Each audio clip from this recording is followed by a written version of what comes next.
오늘부터 한 달 동안은 아모스서를 함께 묵상하겠습니다. 오늘은 1장 1절과 2절 말씀 우리 함께 말씀을 봉독하겠습니다. 유다 왕 우시야의 시대 곧 이스라엘 왕 요아스의 아들 여로보암의 시대 지진 전 2년에 드고와 목자 중 아모스가 이스라엘에 대하여 이상으로 받은 말씀이라. 그가 이르되 여호와께서 시온에서부터 부르짖으시며 예루살렘에서부터 소리를 내시리니 목자의 초장이 마르고 갈멜산 꼭대기가 마르리로다. 아멘. 이스라엘의 예언자들이 활동을 하고 있었고 그 예언자들이 초기에는 이렇게 자기의 이름으로 된 책을 쓰지 않았고 대부분은 그냥 몇 개의 일화를 중심으로 역사 안에 그냥 포함이 되어 있었죠. 대표적으로 나단, 엘리야, 엘리사 이런 사람들의 이야기가 그들의 이름으로 한 권의 책으로 이렇게 나와 있지는 않잖아요.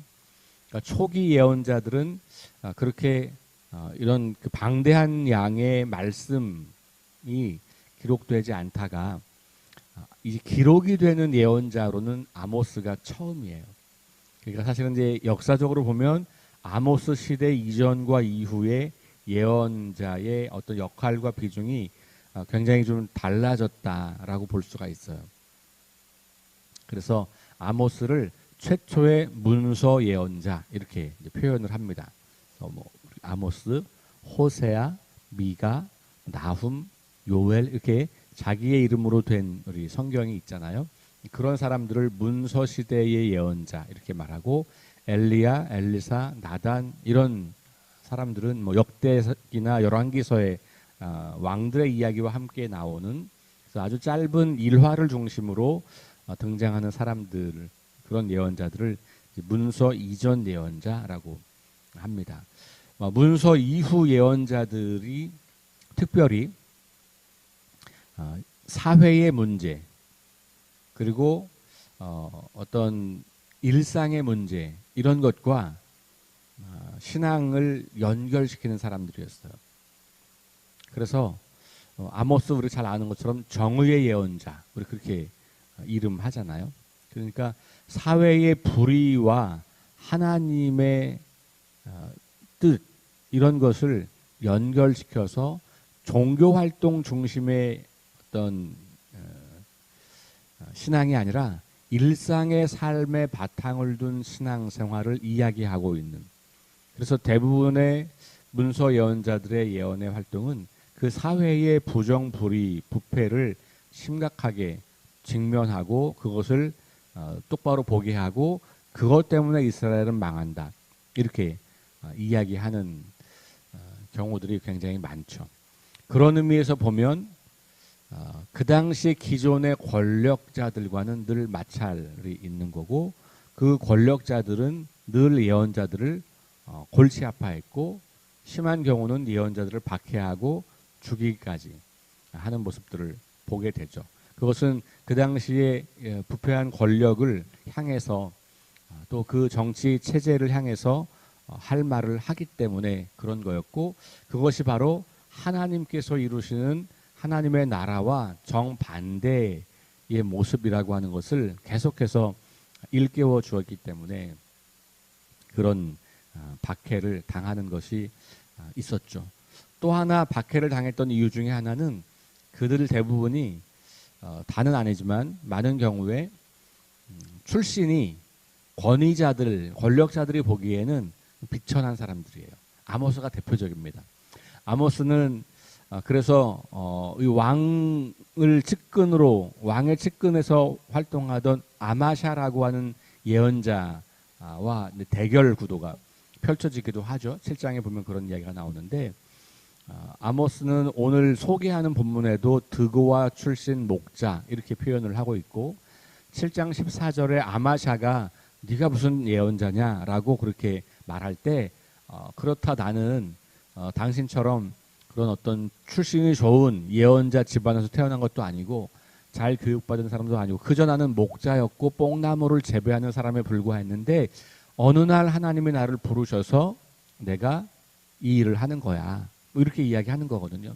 그러니까 소위 요즘 우리가 흔히 하는 말로 듣도 보도 못한 그런 사람이 어느 날 나와서 하나님의 말씀이라고 선포하는데 자기들이 그동안 유지했던 것들을 다 허물어뜨리는 것 같은 거죠. 그러니까 눈에 가시가 되는 거예요. 그래서 박해를 많이 당하게 되죠. 어쨌든 이 새로운 어떤 예언자들의 어떤 새로운 시대가 열렸다라고 하는 것이 이 아모스로부터 시작이 됩니다.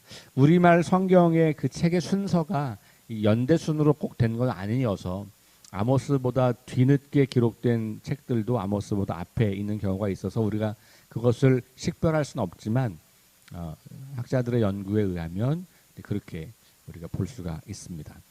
오늘 1절과 2절 말씀을 읽었는데 시대를 구약 성경에서는 시대를 말할 때 왕이 누구였는가를 이야기하죠. 우리도 예전엔 그랬을 거예요. 그죠? 뭐 순종왕 제 몇 년에 뭐 이런 거죠. 그러니까 지금처럼 이렇게 어떤 서기력을 사용하지 않았고 그 시대의 대표적인 인물인 왕을 이야기하면 그게 어느 시대인지를 아는 거잖아요. 그래서 유다에는 그러니까 분열 왕국 시대였기 때문에 남쪽 나라 유다에는 우시야라는 왕이 있었고 동시대에 북쪽 나라 이스라엘에는 여로보암이 왕이었는데 이 여로보암은 북왕국의 최초의 왕 여로보암이 아니라 여로보암 2세입니다. 그러니까 시기적으로 보면 주전 8세기라고 이제 보여지는 거예요. 대략 주전 760년경이라고 아모스의 활동 시대를 보게 됩니다. 여로보암 2세 때는 북왕국의 전성기라고 볼 수 있어요. 시대가 길진 않습니다. 뭐 그가 다스렸던 시대가 40년 정도죠. 물론 한 왕이 다스린 시간으로 보면 제법 긴 시간, 특별히 북왕국으로 따지면 굉장히 긴 시간이에요. 한 왕이 오래 다스렸다고 하는 것은 안정적이었다는 것을 말해요. 나중에 북왕국의 역사에 이제 끝없는 암투와 찬탈과 모반의 역사를 보면 하루아침에 왕이 바뀌기도 하고 일주일 만에 바뀌기도 하고 뭐 이런 일들이 비일비재하잖아요.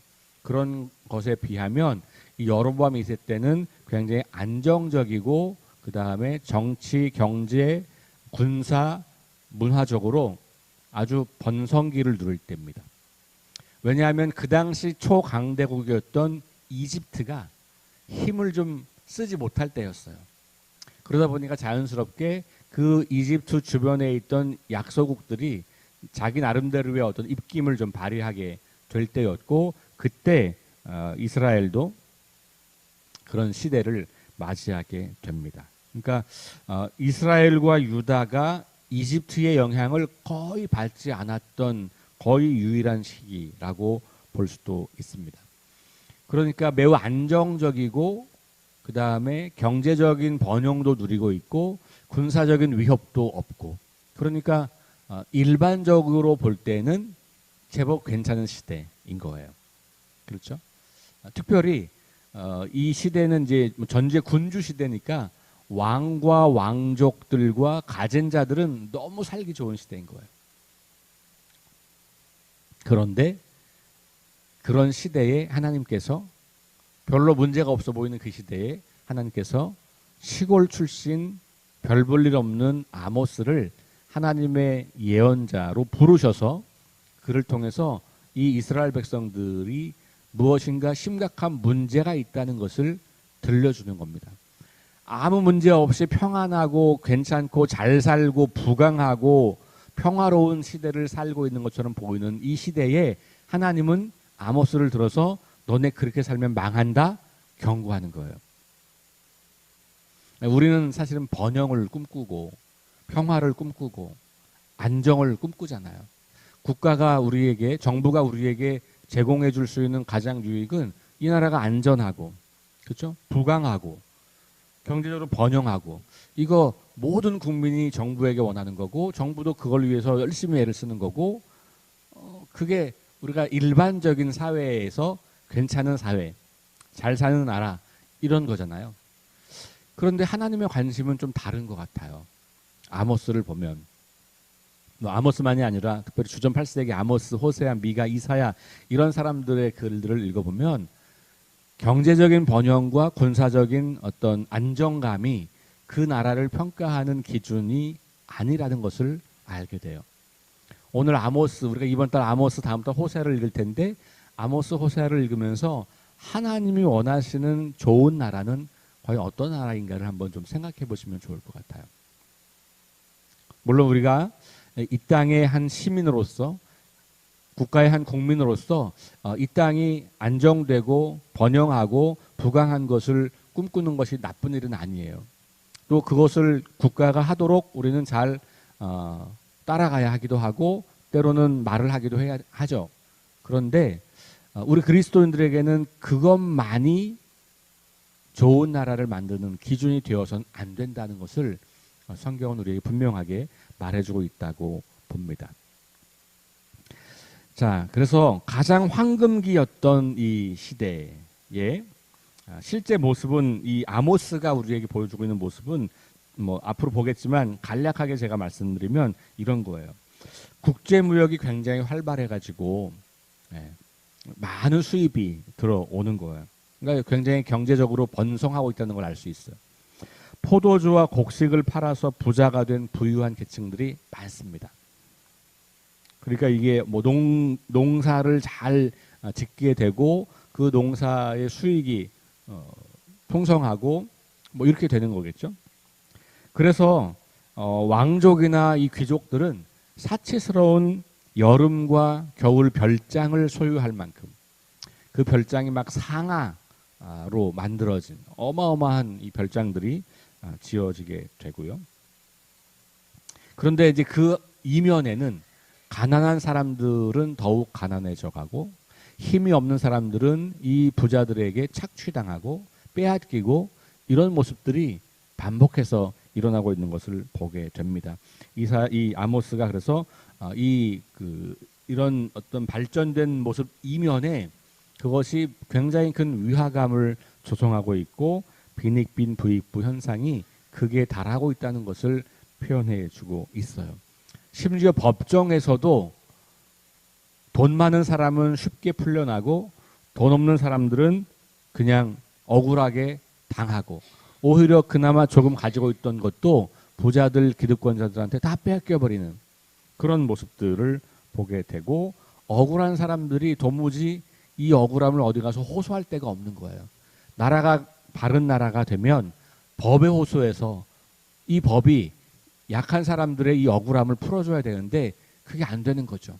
법도 힘 있는 사람들의 어떤 수단이 되는 것. 그러니까 이런 사회가 지금 북왕국 이스라엘이 보여주고 있는 사회였다는 거예요. 그러니까 겉으로 보기에 그리고 일부의 사람들이 보기에는 아무 문제가 없고 너무 좋은 시대고 가장 안정적이고 가장 평화롭고 가장 부강한 시대지만 또 많은 사람들에게 그 시대는 가장 착취가 심한 시대고 가장 불의함이 극에 넘치는 시대고 가장 못 살게 되는 시대인 거예요.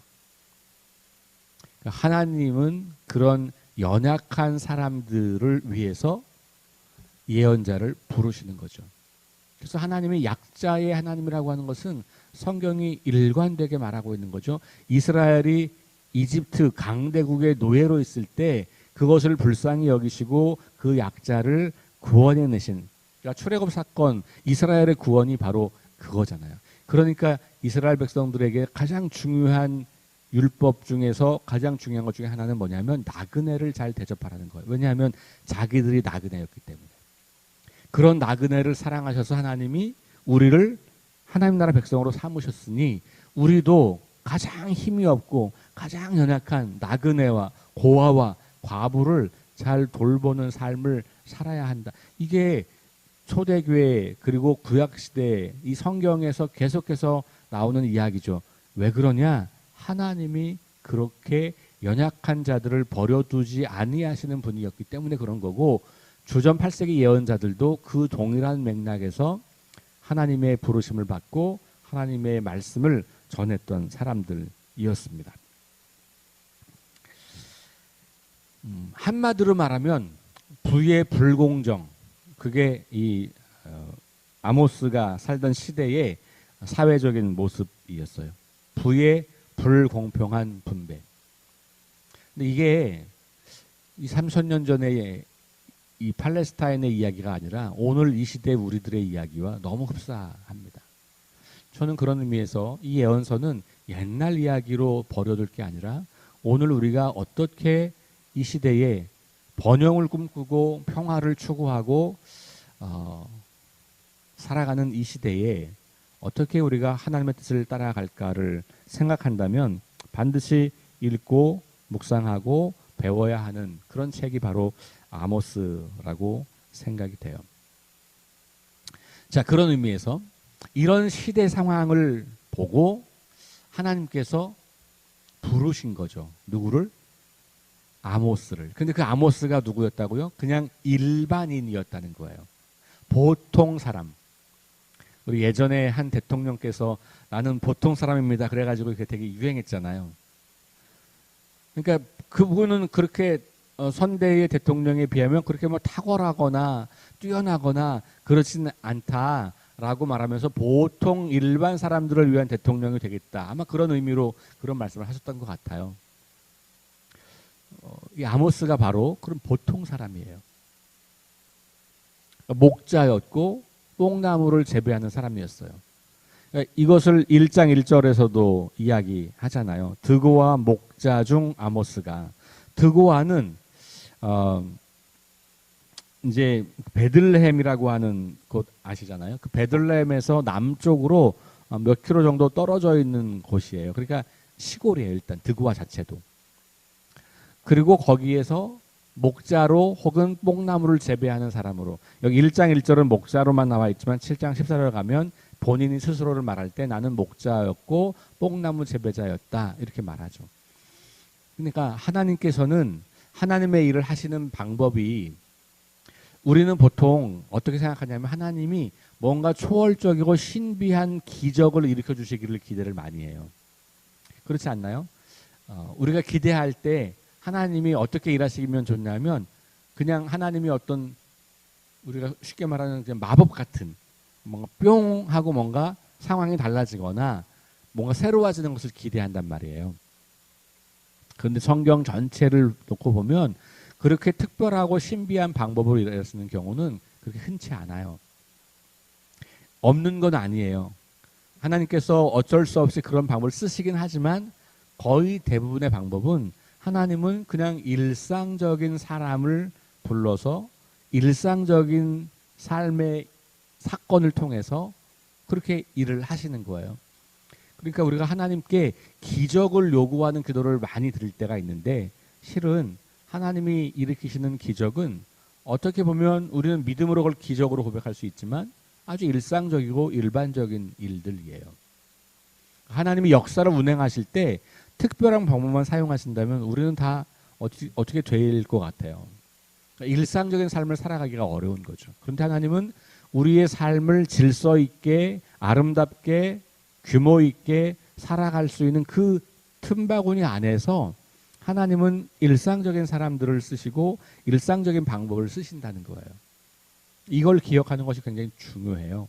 그래서 우리 같은 사람도 하나님의 사람으로 쓰일 수 있고, 뿐만 아니라 더 중요한 것은 내가 보기에 별거 아닌 사람도 하나님이 굉장히 귀한 사역에 쓰실 수 있다는 걸 인정해야 돼요.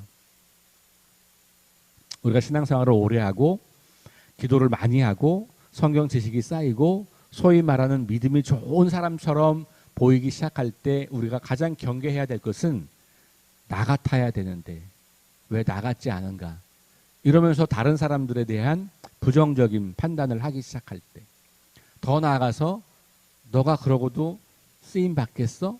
라고 평가하기 시작할 때 우리는 굉장히 위험해지는 겁니다. 그게 바로 이 아모스 시대에 아마샤 같은 예언자들이 아모스에게 했던 일이에요. 야, 니까짓 게 무슨 제사장이야? 니까짓 게 무슨 예언자야? 니까짓 게 무슨 하나님의 일을 한다고 그래? 우리처럼 출신도 좋고 힘도 있고 뭐 이래야 하나님이 우리를 쓰시지, 하나님이 어떻게 너 같은 놈을 쓰겠냐? 그런 의미거든요. 근데 오늘날 우리 그리스도인 중에도 그런 생각을 굉장히 많이 해요. 왜냐하면 세상의 기준이 그렇기 때문에 그래요. 세상은 늘 그럴듯한 사람이 이 땅에서 괜찮은 일을 하는 사람이 된다고 믿잖아요. 그리고 그런 경험을 하잖아요. 탁월해야 되고 훌륭해야 되고 가문도 좋아야 되고 실력이 좋아야 되고 돈도 있어야 되고 이런 사람들이 사회에서는 큰 일을 한다고 보잖아요. 실제로 그렇게 되기도 하고요. 그러다 보니 마치 교회도 그렇게 되는 것처럼 우리가 생각할 때가 있다는 거예요. 그래서 우리는 자꾸만 힘 있는 사람, 힘센 사람, 돈이 많은 사람, 사회적으로 어떤 직업이 괜찮은 사람들을 중심으로 교회가 운영이 되기 시작하면 그러면 교회는 문제가 발생하는 거죠. 왜냐하면 하나님 나라의 질서가 아니라 세상 질서가 교회를 장악하는 거니까. 그러니 별거 아닌 사람들이 하나님의 위대한 일에 동참하는 것이 자연스럽고 허용되고 오히려 별거 아닌 사람들이 힘 가진 사람들을 영적으로 지도하는 것이 아무렇지도 않고 이상하지 않은, 그가 정말로 하나님 말씀 안에 잘 양육되고 있는 사람이라면 오히려 그가 그렇지 않은 강자들을 말씀으로 양육하는 것이 마땅한 것이죠. 그러니까 하나님의 말씀을 받아서 그 말씀으로 영적 권위가 서야 하는데 그렇지 않고 세상의 기준으로 영적 권위가 서는 그런 모습들이 오늘날 현대 교회에 많이 나타나고 있는 것이죠. 근데 그게 바로 이 아모스를 통해서 우리는 보게 되는 부분이에요. 하나님의 일하심은요, 우리가 생각하는 것과 많이 다르더라고요. 아모스처럼 정말 별 볼 일 없는 인간을 하나님이 그 시대의 왕들과 왕족들과 귀족들의 그 불의함을 고발하고 하나님의 심판을 선포하는 도구로 쓰고 있다. 이것도 되게 독특한 거예요. 왜냐하면 그 전까지 이 예언자들은 왕족이었거나 나단 같은 사람들, 왕궁에서 산 사람들이잖아요. 그러니까 왕들을 위해서 예언하는 사람들이니까 신분이 굉장히 높은 사람이에요. 그다음에 엘리사 같은 사람은 엘리야 밑에서 막 공부를 수년 동안 했잖아요. 그러니까 어떤 체계적인 예언자 수업을 받았거나 이래야지 되는 건데 문서 예언자들은 그렇지 않은 사람들이 막 등장하는 거예요. 그게 뭐예요? 초야에 묻혀있던 사람들인데 하나님이 어느 날 갑자기 그들을 부르셔서 그들이 전해요. 여러분, 그러니 그런 제사장 예언자들의 권위는 어디서 오는 걸까요? 딱 하나예요. 하나님으로부터 오는 거예요. 딱 하나. 그의 출신, 그의 배경, 그의 아무것도 없어요. 그런데 딱 하나, 하나님이 나를 부르셨다고 하는 것. 그러니 그 예언자들이 붙잡는 것은 뭐냐 하면 하나님 말씀밖에 없는 거죠. 그래서 그들은 목숨을 걸고 그 말씀을 전하는 거예요. 박해가 있고 핍박이 있고 환난을 당해도 그것에 굴복하지 않고 하나님께서 주신 말씀이기에 그 말씀을 선포하고 그 말씀을 전하는 삶을 살았던 것이죠. 그래서 오늘 말씀에도 보면 1장 1절에 이렇게 나와 있어요. 득와 목자 중 아모스가 이스라엘에 대하여 이상으로 받은 말씀이라. 이 아모스서라고 하는 책을 소개하는 글인데 이건 뭐냐면 이런 시대에, 아까 말씀드렸던 이런 시대에 이런 인물을 사용해서 이런 인물에게 하나님이 주신 말씀이다, 이런 거죠. 그러니까 우리가 이제 예언서를 읽을 때는 약간 배경을 좀 공부하시는 게 훨씬 좋습니다. 그래야 이제 이걸 이해하기가 쉬워요. 어떤 시대냐, 그러니까 이제 왕이 다 나올 거예요. 그러면 그 왕이 언제적 인물이었고 그 왕의 시대에 이스라엘과 주변 강대국들은 어땠고 이런 것들을 조금 공부하시면 예언서를 이해하는데 굉장히 큰 도움이 되죠. 근데 이제 말씀드린 것처럼 제가 소개시켜드린 그 영상들을 보시면 그런 걸 간략하게 보실 수가 있을 거예요. 그 정도로만 이해하셔도 괜찮습니다. 자, 오늘 말씀에서 그래서 이상으로 받은 말씀, 그러니까 아모스가 받은 말씀을 전하는 거지, 아모스가 공부해서 혹은 아모스가 무슨 오래전부터 어떤 경험해와서 이런 거가 아닌 거예요. 철저하게 하나님으로부터 받은 말씀을 전하는 그런 사람이다라고 하는 것을 보여주게 되고, 그가 이르되, 그러면서 아모스가 말하는 건데, 그럼 이건 무슨 말이에요? 받은 말씀 바로 위로 올라가면, 그러면서 하나님께서, 여호와께서 시온에서부터 부르짖으시며 예루살렘에서부터 소리를 내시리니, 여기 부르짖고 소리 낸다고 하는 말은 하나님의 탄식, 하나님의 심판, 뭐 이런 것들을 우리가 염두에 두는 거죠. 이 시대를 좋다고 보는 게 아닌 거예요. 많은 권력자들과 그 권력의 비호 아래 살고 있는 사람들에게는 너무 좋은 세상인데, 하나님은 그거 좋은 세상 아니라고 탄식하시고 그들을 향해서 심판의 메시지를 전하고 계시다는 거예요. 목자의 초장이 마르고 갈멜 산 꼭대기가 마른다. 여기 마른다고 하는 것은 생명이 끊어진다는 거잖아요. 더 이상 생명이 잘 자랄 수 없는, 그러니 결국은 이 땅이 메마르고 폐허가 될 거고 망하게 될 거다. 이런 이야기가 이제 구체적으로 3절 이하로부터 나오게 될 겁니다. 자, 오늘 저는 이 아모스를 시작하면서 두 가지, 우리 눈에 보기에 좋은 시대라고 그게 좋은 시대겠느냐, 우리 눈에 보기에 편안하고 안정적이고 강대하고 부유하고 그런다고 그 시대가 좋은 거냐, 우리가 이 시대를 좋다, 세상을 좋다고 말하는 기준이 과연 무엇이겠냐, 우리도 똑같이 세상의 기준을 따라 좋은 세상, 아, 이 세상 정말 좋은 세상이야, 참 살만하는 세상이야, 흔히 말하는 천당 아래 분당 그랬다가 천당 옆에 분당 그랬다가 천당 위에 분당, 뭐 이렇게 우리 농담 삼아 하는 말이 있잖아요. 너무 살기가 좋으니까 천국 가기 싫다는 거예요. 그럴 만큼 세상이 좋다라고 느껴지는 우리 대한민국을 우리가 살고 있지만, 정말 좋으냐? 그것에 가리워진 수많은 불의함들을 우리가 보면서 하나님의 공의와 사랑을 이 땅에 말할 수 있겠는가? 이게 첫 번째, 이 시대를 바라보는 눈이어야 한다는 것이고, 두 번째는 하나님이 일하시는 방법이 일반 사람들을, 어쩌면 일반인들도 아니고 그냥 보통 이하의 사람들, 천박한 사람들조차도 하나님은 하나님의 필요에 따라서 사용하실 수 있다. 교회 공동체는 그런 의미에서 세상적인 기준에 힘 있는 사람들이 아니라 하나님 말씀이 분명하게 새겨져 있는 사람, 그런 사람들이 영적 권위를 가지고 교회를 세워갈 수 있는 것이다. 하나님은 그렇게 일하신다라고 하는 것을 우리가 기억하면서 우리가 세상을 어떻게 보고 있는지, 우리가 사람들을 어떻게 보고 있는지를 점검하시면서 하나님의 기준과 눈에 합당한 그런 마음과 삶과 이런 방향을 정하여 살아가는 저와 여러분 될 수 있기를 주의 이름으로 축원합니다. 기도하겠습니다. 하나님, 아모스서를 읽기 시작합니다. 그의 시대에 너무나 부유하고 강대하고 평안하고 아무 근심 걱정 없어 보이는 그야말로 황금기를 보내고 있지만, 하나님의 관심은 달랐던 것 같습니다.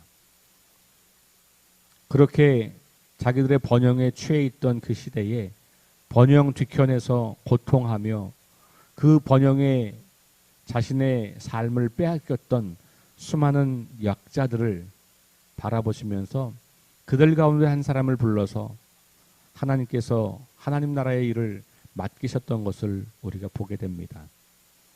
오늘 우리가 이 땅을 어떻게 바라보고 있는지, 하나님은 어떤 방식으로 일하시는지를 우리가 다시 돌아보며 하나님의 뜻에 합당하고 하나님의 마음에 합한 그런 삶을, 그런 믿음을, 그런 교회를 세워갈 수 있도록 인도하여 주옵소서. 하나님, 사랑하는 어머님을 잃고 탄식 가운데 있는 가정이 있습니다. 그 가정을 주님이 위로하시고 하늘 소망으로 채워 주옵소서. 진행되는 모든 장례 절차 위에 하나님의 위로와 큰 소망을 넣어 주옵소서. 오늘 하루를 주님의 뜻 가운데 아름답고 복된 날 살아갈 수 있도록 지키시고 인도해 주옵소서. 예수님 이름으로 기도합니다. 아멘. 우리 함께 합심해서 기도하실 텐데 6가지 주보에 있는 기도 제목 플러스 우리 최원희 권사님 어머님을 떠나보내고 슬픔 가운데 계실 텐데 우리 최원희 권사님, 임종수 장로님 가정을 위해서 우리 함께 합심해서 기도하시고 개인 기도하고 돌아가겠습니다.